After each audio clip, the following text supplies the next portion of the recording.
car accident, and unfortunately, God bless him. My heart, God bless him. It goes out to his family and Randy. He is one of the greatest, most popular professional wrestlers of all time.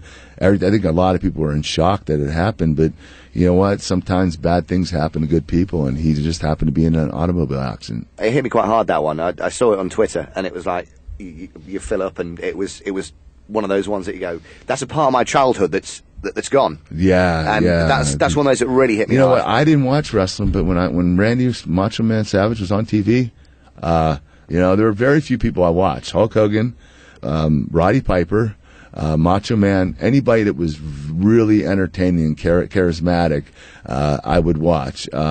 I thought, those guys, Ric Flair, he was hilarious. So there were very few people that I would surf the channels, and if I saw them on, I'd sit there and watch Piper's Pit, or I'd listen to Randy Macho Man Savage cut a promo. I thought it was hilarious.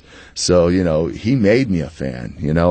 He's one of those guys that will always live on as a legend, and I cannot believe he's not in the Hall of Fame. That's very shocking. But then again, I thought straight away they did the really nice package for them on WWE TV, and I thought straight after that, if they go and he's in the Hall of Fame, it's a little bit like going, oh, okay, he's dead now, we'll put him in. So, he should be in there anyway. Should have been in there 10 years ago. My gosh, if it's a legitimate wrestling Hall of Fame, he should be in, and there's questionable people that shouldn't be in, and that's my opinion. No, you're right. But right. If it's a legit wrestling Hall of Fame and not Vince McMahon's little club, he should be in the Hall of Fame. Without a doubt, Randy Macho Man Savage is a Hall of Famer. He will be in the eyes of the fans, and whether WWE inherits him into the Hall of Fame or not, he deserves to be in it. And in my mind, doesn't matter whether he is or not, he is one of the absolute most popular wrestlers of all time. He always will be, and he will be remembered forever. He will be. I mean, you can go back and watch some great matches he had, and he was so entertaining. That guy, he had the it factor. He obviously, had the Slim Jim commercials, and, he went beyond wrestling. He was mainstream, yeah. Him and Hulk Hogan, those two guys became mainstream wrestlers that were beyond wrestling. They went above and beyond and became, I would say, A-list celebrities is what I would call it. Changing topics a little bit, Kurt, we talked before about clearing up rumours and stuff. Here's one, a wrestling one. I heard a rumour a little while back that at one point you were considered to be the guy that was going to break Undertaker's streak. Is there any truth in that? Yes. It was considered back in 2006, and the person that wanted to do it was the Undertaker himself. Really? I considered that. I was flattered for him to go to Vince McMahon and pitch it. The reason is Undertaker at that point never had a 5-star WrestleMania moment match. And he figured the only one he could do it with was me at the time. Thank God, next couple of years later, he had Shawn Michaels, and it worked. But Undertaker really wanted to have that match. He asked Vince to push our match back from No Way Out back to WrestleMania. And since I was champion, they wanted me to keep the title. Undertaker was willing to take the loss. To me, that meant a lot, because Undertaker had a lot of respect for me, and I had more respect for him than he did for me. And I was, me being, I was only in the business at that point 6.5 years. I was like, wow, Undertaker is willing to put up his undefeated streak for me to have that 5-star match at WrestleMania. It made me feel good. It's like I was one of the best wrestlers he ever wrestled. As far as TNA goes, just to clear this up, it is now Impact Wrestling, not TNA. It's Impact Wrestling now. Yeah, we're all about wrestling. We've changed our show. We've altered it. It's gone blue. Yeah, it's gone blue. We've had some great matches in the past few weeks.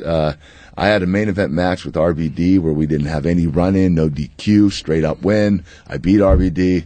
We're starting to have matches where we have finishes now. We're not trying to protect both wrestlers and trying to, push it to the pay-per-view. Now we're having a lot of good straight-up matches where we're having guys win, guys lose, help elevate guys. That's the way it should be, because as a fan you get frustrated if you watch a whole show and all you see is DQs or run-ins or matches that don't have finishes, and it's like, gosh, I just invested all that time in watching the show, and I didn't even get the main event. Ended up being a schmoz. Yeah, we agreed on this last time, because I think every fan, and finally somebody's listened to the fans and said, look, it's about wrestling. A run-in is fine, but not have 6 on a show. That's it. I mean, well, it lessens the impact. Pardon the pun. It lessens the impact of what it's actually intended to do, doesn't it? No, I agree with you guys, and I think what we did is listen to the fans, because for a while, it was. I remember there was one match. There was a 6-man. And we had 8 guys run in, and I went back and I asked, why did we do that?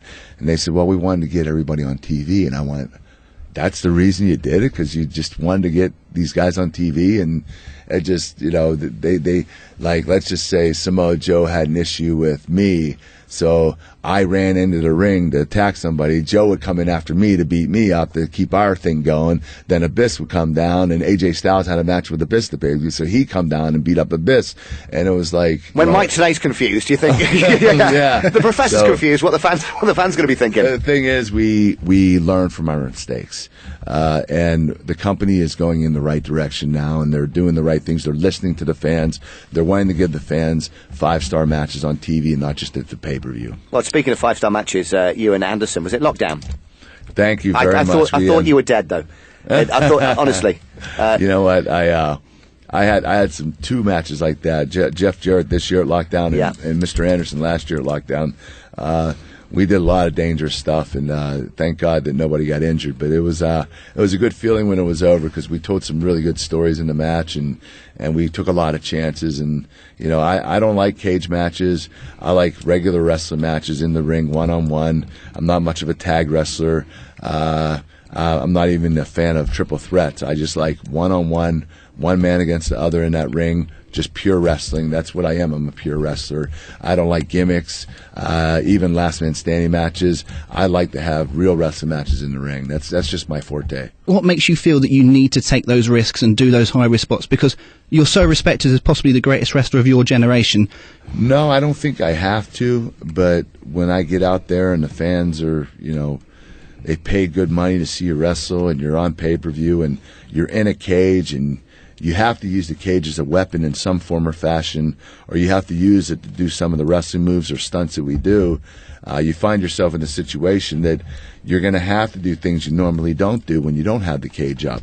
When I had my match with Mr. Anderson, it was hard to tell a story because we were kind of painted into a corner due to the fact that all we could do was exit the door. You couldn't climb over the cage to get out to win. You didn't have a pinfall to win. The only way to win was to exit the door. And I thought, wow, this match is going to be really boring. We learned to, use psychology and think of a reason why somebody would have to climb the cage. And what happened was I came back on Anderson. I was beating him up, and he started realizing that I was getting the better of him. And I went over. Instead of leaving the cage, I locked it. And when I turned around, I pretended like I threw the key, and he went, oh, God. And then he got scared, and he started running away from me, and he ran up the cage. Well, that's when we could start doing the stunts off the top of the cage. So it's a psychology of why would a guy climb a cage when he doesn't have to if he's not going to win? Well, this guy just wanted to get away from me so he wouldn't get hurt.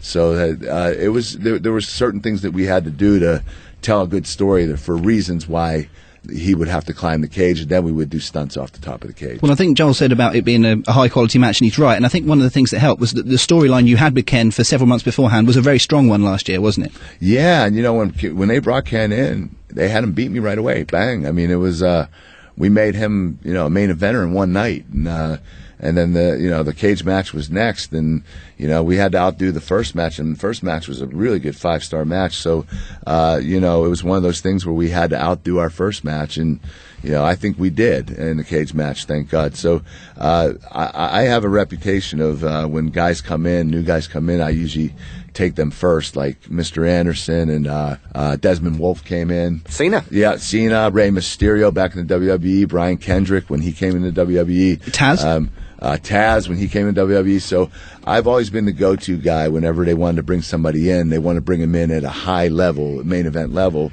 They've always went to me to say, hey, do something for this guy, make him look good, make him look better than he is. I think they might say, if you can't have a good match with Kurt Angle, who can you have a good match with? That might be the idea. I'm flattered that you say that, but I never considered myself, even though they always put up on the Tron, the greatest wrestler ever. It's that's a tough call to make because there's been so many good wrestlers, so many great wrestlers. So come on, who's better than Kurt Angle? If you did my top 3 of all time, you, Sean, Benoit. You probably hit it right. I think from an entertainment standpoint and technique standpoint, you can't count Eddie Guerrero out. Undertaker, The only thing that he didn't really do much was talk, but his wrestling did the talking for him. He was great. Triple H is one of the best. I mean, got one of the best minds for wrestling. Stone Cold was an incredible wrestler. He was a lot better than people thought he was because his character was so strong. They forgot about his wrestling ability. They never ranked him one of the top greatest ever as a wrestler, but when I got in the ring with him, he wasn't, he was an old-fashioned wrestler. He liked to do it on the fly. He didn't like to call it backstage. He'd say, hey, get away from me. When we get out there, I'll call it to you. He called the whole match to you. I mean, he was that good.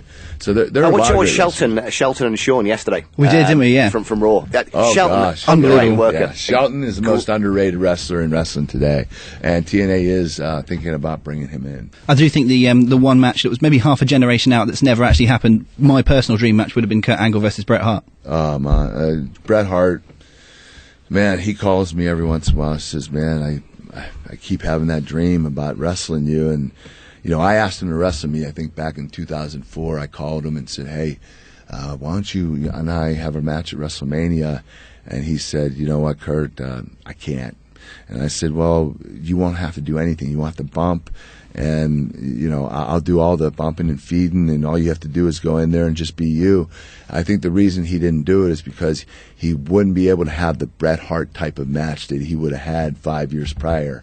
That really affected him. He didn't want to go in there and just have a half-assed match with Kurt Angle. He wanted to have the best that he could. And my feelings were a little hurt when he came back, and I think did he wrestle Vince? Yeah, it was one of those things where he always said, so much respect for Bret, it was I didn't want to wrestle old, I didn't want to be able to do it if I couldn't do it. It just went on 10 minutes too long. If it had just been 2 minutes, bang, get rid of it, but it went on forever. Right. Well, my feelings weren't hurt, but I was like, wow, Bret's wrestling, and and I was like, he didn't want to wrestle me, but now I understand he was just having. He couldn't do anything. He can't do anything physically. So I understand, but he does have dreams about it. He always tells me he wakes up in cold sweats, and it makes me feel good. And he always calls me or texts me, and we keep in touch. He's one of the very few guys that I never wrestled that I actually keep in touch with.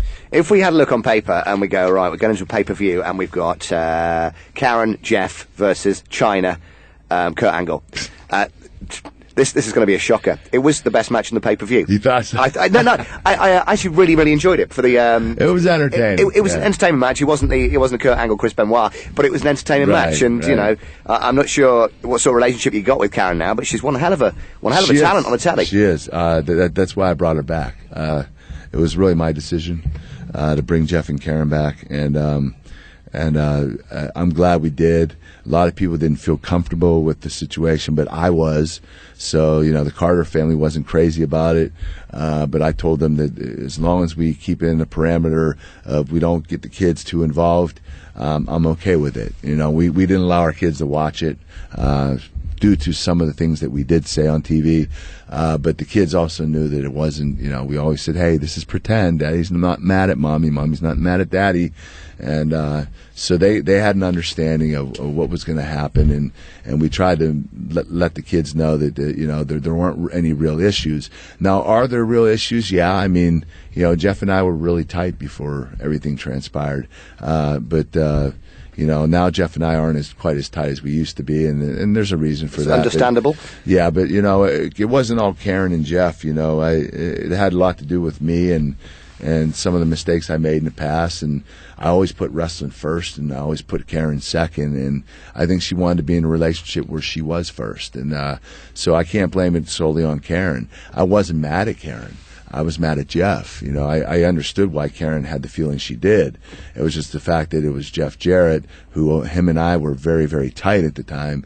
It was like, it was kind of an uncomfortable situation. Like, why would you do that?